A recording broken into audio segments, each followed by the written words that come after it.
زدني علما وألحقني بالصالحين. أعوذ بالله من الشيطان الرجيم. بسم الله الرحمن الرحيم. يا أيها الذين آمنوا أوفوا بالعقود. أحلت لكم بهيمة الأنعام إلا ما يتلى عليكم غير محل الصيد وأنتم حرم إن الله يحكم ما يريد. صدق اللہ العظیم. سورہ مائدہ یہ سورہ طیبہ قرآن پاک میں جو ترتیب ہے اس میں 5 نمبر کی صورت ہے. سورہ فاتحہ پہلے نمبر کی، سورہ بقرہ دوسرے، سورہ آل عمران تیسرے، سورہ نساء چوتھے اور یہ 5ویں نمبر کی. لیکن نزول کے اعتبار سے چونکہ مدنی صورت ہے تو 112 نمبر کی صورت ہے اور اس میں 120 آیت مبارکہ ہیں اور 16 رکوع ہیں. اس سے قبل ہم نے سورہ نساء کا درس سنا، اس میں کیا مضامین تھے اور اس میں کیا. سورہ نساء اور سورہ مائدہ دونوں میں اہل کتاب یہود نصارہ اور منافقین اور مشرکین کے اعتراضاتوں کے جوابات اچھے طرح سے اللہ تعالیٰ نے اس صورت میں دیے. ان کے جوابات بیان کیے گئے ہیں اور ان کے باطل عقائد اور نظریات کا رد کیا گیا کہ یہ نظریہ اسلام کا نہیں ہے اور یہ جنتیوں کا نظریہ نہیں ہے جو اہل کتاب اور منافقین اور یہود نصارہ وغیرہ کا تھا. اور سیدنا محمد صلی اللہ علیہ وسلم کی نبوت اور رسالت کو ثابت فرمایا ہے. ان دونوں صورتوں میں عقود اور عہود کو پورا کرنے کا حکم دیا گیا ہے. سورہ نساء میں عقد نکاح، عقد امانت اور عقد وصیت اور عقد وکالت اور عقد اجارہ کو پورا کرنے کی تاکید اللہ کریم نے فرمائی اور اس میں یہ پورا تفصیل سے یہ درس ہم نے سنے. اور سورہ نساء کی ابتدا عقد کو پورا کرنے کے حکم سے کی گئی اور سورہ نساء میں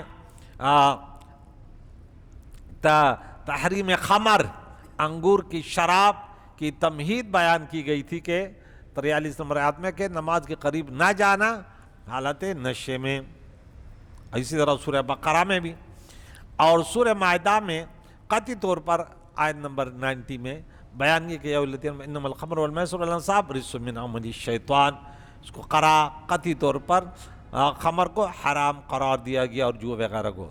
جس طرح سورہ بقرہ اور سورہ آل عمران دونوں صورتوں میں توحید اور رسالت پر زیادہ زور دیا گیا ہے، اسی طرح سورہ نساء اور سورہ مائدہ میں بھی مسائل فرعیہ اور احکام شرعیہ پر زیادہ زور دیا گیا ہے. اس کے ساتھ ساتھ وضو اور تیمم کے احکام اور دونوں صورتوں میں مشترک ہیں. سورۃ نساء میں پاک دامن مسلمان عورتوں سے نکاح کے احکام بیان فرمائے ہیں اور سورہ مائدہ میں پاک دامن اہل کتاب عورتوں سے نکاح کے احکام بیان کیے گئے ہیں آیت نمبر 5 میں. اور عدل و انصاف کرنے اور تقوی اور پرہیزگاری کا حکم دونوں صورتوں میں 135 نمبر سورہ نساء میں اور سورہ مائدہ میں 8 نمبر یا ایھا الذین کونوا قوامین بالقسط دونوں مضامین وہ ہیں. اور سورہ مائدہ کھانے پینے، شکار اور احرام، چوروں اور ڈاکوں کے حد اور کفارہ قسم کے احکام میں منفرد ہے، جیسے سورہ نساء خواتین کے حقوق، وراثت اور قصاص کے احکام میں منفرد ہے. کچھ انفرادیت میں ان میں الگ الگ ہیں. اس کے ساتھ ساتھ اس کا خلاصہ جو ہے آیت نمبر 1 تا 5 اللہ سے کیے ہوئے ہر عہد کو پورا کرنے کا حکم، حرمت والے مہینوں اور تمام شعائر اللہ کی تعظیم کا حکم، حالات احرام میں شکار کرنے کی ممانعت، جن چیزوں کا کھانا حرام ہے ان کا بیان، شکاری جانوروں کی تربیت اور آداب کا ضابطہ، اہل کتاب کے کھانوں اور ان کے عورتوں سے نکاح کرنے کا ذکر. آیت نمبر 1 سے 5 اور آیت نمبر 6 تا 13 وضو کی فرضیت کا بیان، حالت عذر میں تیمم کا حکم، مسلمانوں کو کفار کے شر اور فساد کے باوجود عدل انصاف پر قائم رہنے کا حکم، بنو اسرائیل سے اتباع شریعت کے عہد و میثاق لینے کا بیان، اور اس عہد کو توڑنے کی وجہ سے ان کا لعنتی ہونے کا بیان۔ اور آیت نمبر 14 سے 26 تک نصارہ سے میثاق لینے کا ذکر اور میثاق پورا نہ کرنے پر ان کے عذاب کا بیان۔ اہل کتاب کو دعوت اسلام، یہود اور نصارہ کے اس دعوے کا رد کہ وہ اللہ کے بیٹے اور اس کے محبوب ہیں، اس کا رد کہ ایسے نہیں ہے۔ انہوں نے کہا نحن ابناء اللہ و احباؤ، یہ پڑھیں گے۔ بنو اسرائیل پر اللہ کی نعمتوں کا بیان، فتح و نصرت کی بشارت کے ساتھ ان کو ارض مقدسہ میں داخل ہونے کا حکم اور ان کی نافرمانی اور بزدلی کی سزا میں ان کو 40 سال تک صحرائے طی میں بھٹکتے ہوئے چھوڑا۔ اور آیت نمبر 27 سے 45 تک قابیل اور حابیل کو قتل، قابیل کا حابیل کو قتل کرنا، ایک انسان کا قتل تمام انسانوں کا قتل ہے، ڈاکو کے حد، مسلمانوں کے اتباع شریعت کا حکم، چوری کی حد، اور پیارے عقائد و جان کی عدالت سے گریز کرنے کے لیے یہود کی سازشوں کا بیان اور ان کا رد۔ اور اس کے ساتھ آیت نمبر 46 تا 56 نصارہ کو ان کا عہد یاد دلانا، قرآن مجید کا قول فیصل ہونا، اہل کتاب اگر اپنی بدعات سے باز نہیں آتے تو انہیں ان کے حال پر چھوڑنا، مسلمانوں کو یہود اور نصارہ کی دوست نہ بنانے کا حکم، یہود نصارہ کے ساتھ تعلق رکھنے کی بنا پر منافقوں کو زجر، توبیخ، اللہ کو منافقوں کی کوئی پرواہ نہیں، خواہ وہ مرتد ہو جائیں۔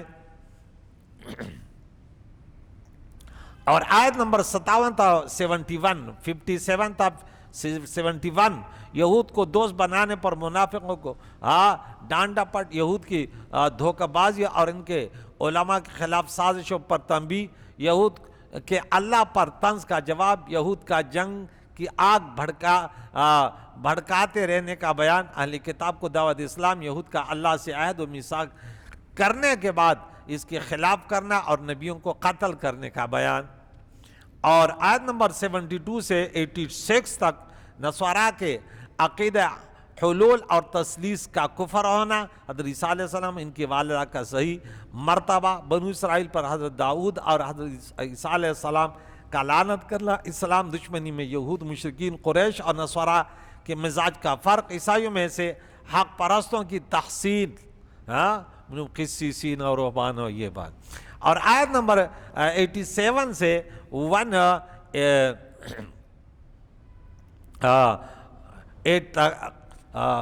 از خود کسی حلال چیز کو حرام کرنے کی ممانعت، عہد پورا کرنے کی تاکید، قسم کے کفارے کا بیان، شراب، جوئے، بت اور فال نکالنے کی تیروں کے حرام ہونے کا بیان، حالت احرام میں شکار کرنے کی ممانعت، بلا ضرورت سوال کرنے سے منع کرنا، بحیرہ، صائبہ، وسیلہ اور حام وغیرہ کو کفار کے حرام کہنے کی مذمت کرنا، اور کفار جو اپنے آبا کی اندھی تقلید کرتے ہیں اس کا رد کرنا۔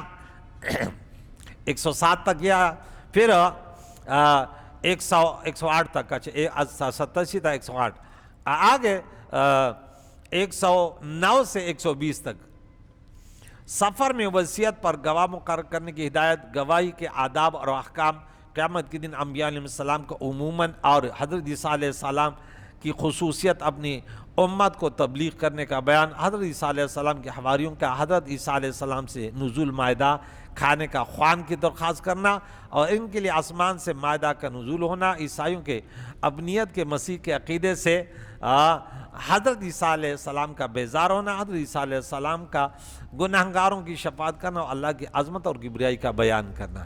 یہ پورا اس صورت کا لب لباب اس کا خلاصہ ہے، یہ تفصیل سے انشاءاللہ سنیں گے۔ تو آپ دیکھیں اس میں بہت ساری باتیں اس امت میں بھی پائی جاتی ہیں کہ بات چیز کو یہ حرام ہے، یہ حرام ہے، یہ حرام ہے، سمجھ آ گئی نا؟ اہل سنت جماعت کا عقیدہ کہ نہ اپنے طرف کسی چیز کو حرام کہتے، نہ حلال، جو شریعت نے کہا اسی پر چلتے۔ تو رب کریم نے اس صورت میں فرمایا یا ایھا الذین آمنوا لبیک یا رب، پہلی دونوں آیتیں یا ایھا الذین آمنوا، اے مسلمانوں اوفو، وفا کرو، بالعقود، اپنے وعدوں، اپنے اقوال، جو کہتے ہو، جو بات طے کرتے ہو اس پر وفا کرو۔ ایمان والوں سے یا اہل کتاب کے مومن مراد ہیں، تو عقود سے وہ عہد مراد ہوں گے جو رب تعالیٰ نے گزشتہ کتابوں میں ان سے لیے تھے. توریت و انجیل کی حضور کی نعت والی آیتیں اعلان یا بیان کرو، یا اس سے عام مسلمان مراد ہیں. اگر یا ہو سکتا ہے کہ اہل کتاب تم نے جو وعدے کیے وہ پورے کرو، یا عام مسلمان مراد ہیں، تو مطلب یہ ہوگا کہ رب سے یا نبی سے یا پیر سے یا بیوی اور خاوند سے یا ایک دوسرے سے کیے ہوئے وعدے پورے کرو، یعنی عام وعدے مراد ہیں. مگر اس میں جائز وعدے داخل ہوں گے، نہ کہ حرام وعدے. امام ابو حنیفہ رضی اللہ تعالیٰ عنہ فرماتے ہیں کہ عید کے دن روزے کی منت ماننے والا اپنی منت پوری کرے کہ اور دن روزہ رکھے. ان کی دلیل یہ آیت ہے کہ پورا کرو نا اپنے وعدے. کیا اس دن تو نہیں رکھتے، کسی اور دن اس کو رکھ لو. اور پھر فرمایا کہ احلت لکم بہیمۃ الانعام، اچھا تمہارے لیے بے زبان مویشیاں اللہ تعالیٰ نے حلال کر دی، الا ما یتلی علیکم، ما سوائے اس کے جو تمہیں آگے بیان کیا جائے گا. یعنی اس میں کفار کا رد ہے جو بتوں کے نام پر چھوڑے ہوئے جانور، بحیرہ، صاحبہ وغیرہ کو حرام سمجھتے تھے. تو اس سے معلوم ہوا کہ حرام صرف وہ ہے جسے اللہ رسول حرام فرما دیں.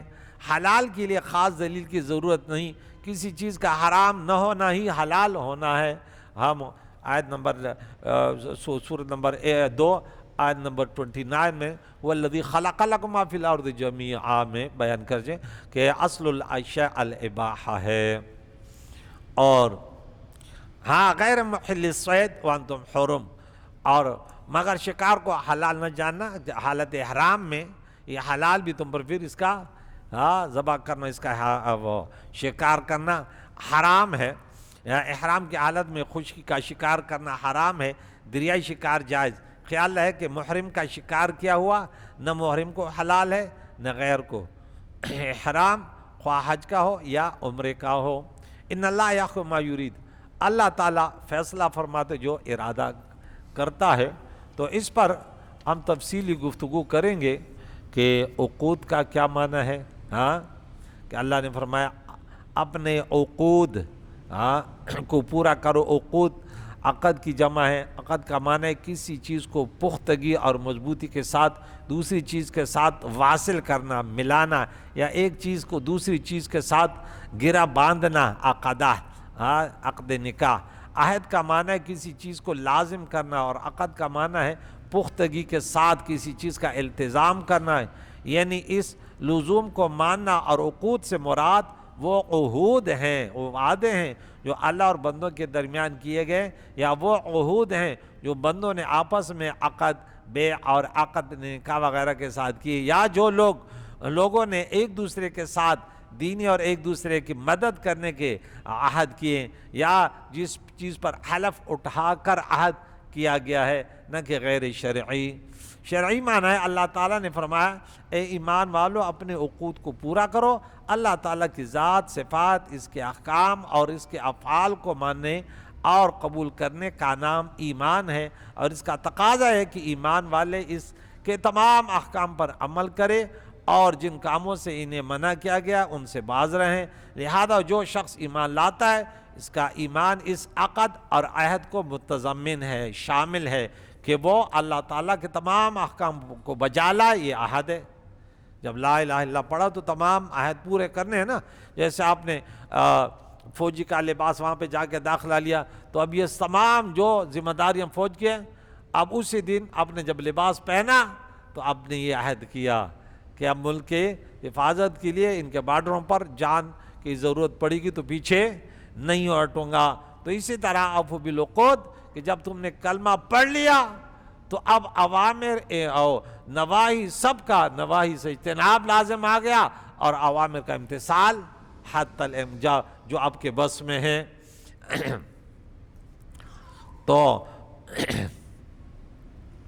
تو اس آیت کا معنی ہے کہ اے ایمان والو تم نے اللہ پر ایمان لا کر جس عقد کا التزام کر لیا ہے اس کو پورا کرو. اس آیت میں عقود سے کیا مراد ہے؟ اس کی کئی تفسیریں کی گئی ہیں.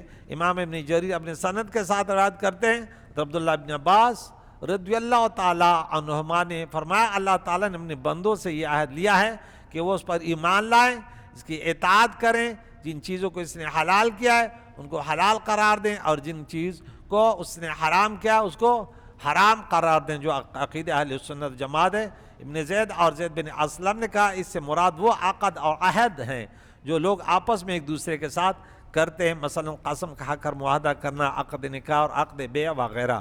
مجاہد نے بیان کیا کہ اس سے مراد وہ عقود ہیں جو زمانے جاہلیت میں لوگ ایک دوسرے کی مدد کرنے لیے کرتے تھے۔ قتادہ نے کہا اس سے مراد وہ عقود ہیں جو اللہ تعالیٰ نے ایک کتاب سے توریت اور انجیل میں لیے تھے، کوئی پیارے عقائد ان کی تصدیق کریں اور آپ کی کتاب پر ایمان لائیں۔ تو عقود کے پھر 3 قسمیں ہیں، اللہ اور بندے کے درمیان عقد، بندے اور اس کے نفس کے درمیان عقد، ایک انسان کا دوسرے انسان کے ساتھ عقد، یہ تمام عقود میں شامل ہیں۔ مزید اس کی تشریح کریں گے انشاءاللہ۔ کریم اللہ سے دعا ہے کہ آج ہم نے سورہ مائدہ شروع کی، کریم اللہ ہمیشہ کے لیے اللہ زندگی بھر جب تک کان کام کر رہے ہیں، دماغ کام کر رہے ہیں، تیرے کلام کو سن کر اس پر عمل کرنے کی کوشش اور دوسروں تک اس پیارے پیغام کو پہنچانے کی توفیق عطا فرما۔ وصلی اللہ تعالی علی خیر خلقہ محمد وعلی آلہ واصحابہ اجمعین برحمتک یا ارحم الراحمین۔